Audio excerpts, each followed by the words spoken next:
ಎಲ್ಲರಿಗೂ ನಮಸ್ಕಾರ. ನಮ್ಮ ಅಕ್ಕೂರಿ ಮೊದಲನೇ ಸೂಪರ್ ಮಾರ್ಕೆಟ್ ಆಗ್ತಾ ಇದೆ. ಹಳ್ಳಿ ಲೆವೆಲ್ಗೆ ಎಷ್ಟು ಬೇಕೋ ಆ ಥರ ಮಾಡ್ತಾ ಇದೀವಿ.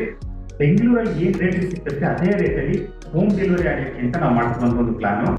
ಇವರು ನಮ್ಮ ವೆಂಕಟರಮಣ ಅವರು ಏನು ಮುಂಚೆ ಪ್ರಿನ್ಸಿಪಾಲ್ ಯೂಸ್ ಮಾಡ್ತಿದ್ರು, ಅವ್ರು ಸೂಪರ್ ಮಾರ್ಕೆಟ್ ಏನಿತ್ತು ಅದೇ ಕಾನ್ಸೆಪ್ಟ್ ಅಲ್ಲಿ ಮೆಟೀರಿಯಲ್ಗಳನ್ನ ಜನಕ್ಕೆ ತಲುಪಿಸುವಂತ ಕೆಲಸ ಮಾಡ್ತಾ ಇದೀವಿ. ಅಕ್ಕೂರಲ್ಲಿ ನಾವೇನು ಅಕ್ಕೂರಲ್ಲಿ ಸ್ಟಾರ್ಟ್ ಮಾಡ್ಬೇಕು ಅಂತಿದೀವಿ, ಅದನ್ನ ಈಗ ಮೊದಲನೇ ಸೂಪರ್ ಮಾರ್ಕೆಟ್ ಶುರು ಮಾಡ್ತಾ ಇದೀವಿ. ಅದಕ್ಕೆ ನಾವು ಇದನ್ನ ದೊಡ್ಡ ಮಟ್ಟದಲ್ಲಿ ಒಂದು ಪ್ರಾಯೋಗಿಕವಾಗಿ ಮಾಡ್ತಾ ಇದೀವಿ. ಇಲ್ಲಿ ಏನ್ ರಿಸಲ್ಟ್ ಬರುತ್ತೆ ಅನ್ನೋದು ನೋಡ್ಕೊಂಡು ಎಲ್ಲಾ ಪಂಚಾಯತಿಗಳಲ್ಲೂ ಕೂಡ ಇದನ್ನ ರಿಪ್ಲಿಕಾ ಮಾಡ್ಲಿಕ್ಕೆ ಅಂತ ಅನ್ಕೊಳ್ತಿದೀವಿ. ಸೊ ನಾರ್ಮಲ್ ಆಗಿ ಮಾಡ್ಕೊಂಡು ಹೋಲ್ಸೇಲ್ ರೇಟಲ್ಲಿ ಕೊಡುವಂಥದ್ದು, ಮತ್ತೆ ಎಲ್ಲರಿಗೂ ಕೂಡ ಮನೆಗೆ ಅವರ ಹಣದ ಕೂಡ ತುಂಬಾ ಕಡಿಮೆ ಆಗುವಾಗೆ, ಅಂದ್ರೆ ಒಂದು ರೇಟ್ ಬೆಂಗಳೂರಲ್ಲಿರುವಂತ ರೇಟ್ ಅವ್ರ ಮನೆಗೆ ತಲುಪುವಾಗೆ ಫ್ರೀ ಹೋಮ್ ಡೆಲಿವರಿ ಕೊಡಬೇಕು ಅಂತ ಅನ್ಕೊಂಡಿದೀವಿ. ಅದನ್ನ ಶುರು ಮಾಡ್ತಾ ಹೋಗ್ತೀವಿ. So this is our first super market. ಇನ್ನು ಸ್ವಲ್ಪ ದಿನ, ಇನ್ನು 4-5 ದಿನ ಅಥವಾ ಒಂದು ವಾರ ಒಳಗಡೆ ಶುರುವಾಗುತ್ತೆ. ಅದನ್ನು ವಿಡಿಯೋ ಮಾಡಿ ನಿಮ್ಗೆ ಆಗ್ತಾ ಹೋಗ್ತೇವೆ.